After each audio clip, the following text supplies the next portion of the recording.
Imagine this. It's 1455. You're at a dinner for nobles. You're sitting at a long wooden table. Candles flicker everywhere. Voices are low whispers. People are careful. But why? Across from you is someone you've known for years, a noble, a warrior. You've ridden with him, fought beside him. You trusted him. Here is what's going on. The king is weak. All is well, my love. Don't worry. And everyone knows it, but people are afraid to talk about it.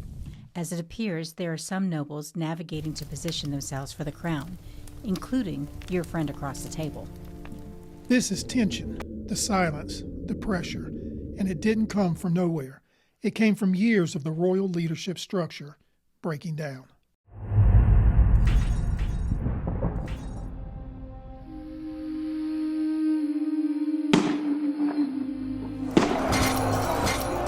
Are you with me?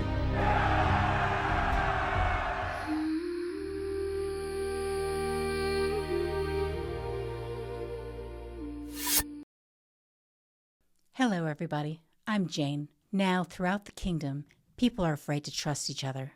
With the king in a weakened state, you have to be careful. If you're seen as somebody that's maneuvering for control, that is dangerous. For others, what side do you choose? Because the Yorks and the Lancasters both recognize the inability of the king to lead. Thank you for joining us. I'm Jason. By 1455, England was already in trouble. Not just politically, but structurally as well, because the king, by all accounts, is unavailable. King Henry VI had inherited the throne as a child, and early on there was hope. But Henry wasn't like the kings before him, and it's important to understand he wasn't a warrior like his father, Henry V. Get ready for battle, men! He wasn't decisive, and over time he became something far more dangerous for a kingdom. He became absent. 2 years earlier, in 1453, Henry suffered what many historians believe was a complete mental collapse. For over a year, he could not speak, he couldn't respond, he couldn't rule. And in that silence, England didn't stop. Life kept moving forward. The power didn't pause. But it did shift. With the king unable to rule, somebody had to step in.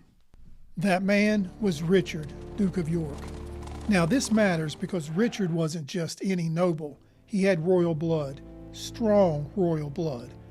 Through his lineage, he had a legitimate claim to the throne, arguably stronger than all of the House of Lancaster itself. But he was smart. He didn't start by claiming it. He started by stabilizing the kingdom. He was named Lord Protector, meaning he ruled in the place of the absent king, and for a period of time it worked. He was seen as a savior of sorts. But then the king recovered, and everything changed. Let's simplify this. 2 families, 2 bloodlines. Both tied to the same royal past.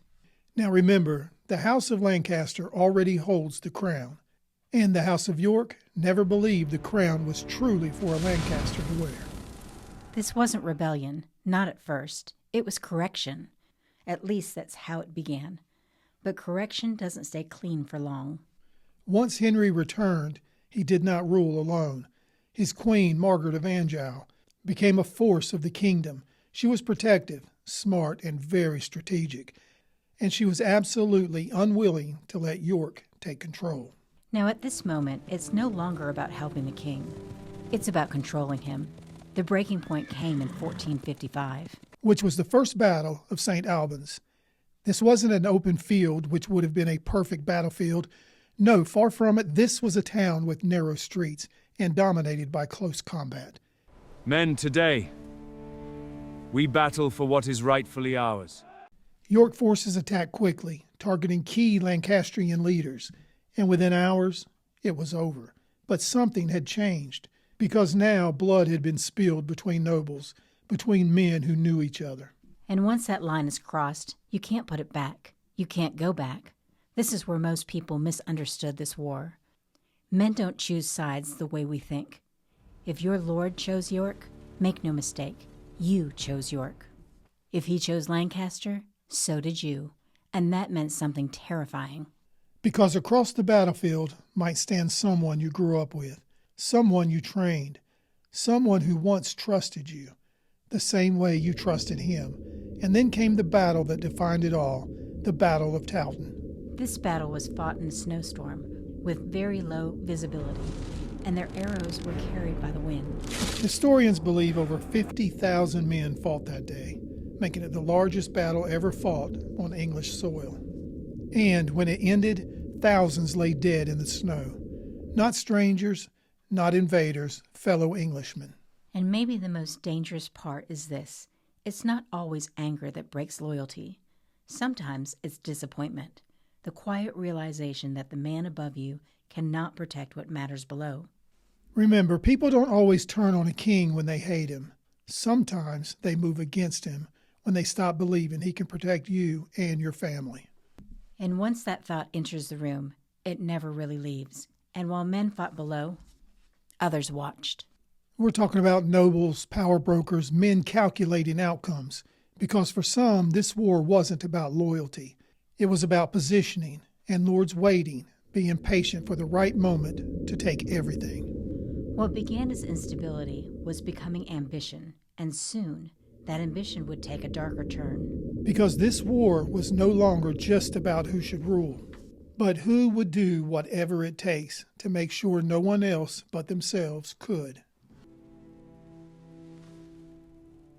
What now? And we have made it to the end of our first episode of The War of the Roses. My name is Jason, and we look forward to spending more time with you next week. And I'm Jane. Next time, we have episode 2, which will conclude the War of the Roses and introduce you to Edward IV and the power shift.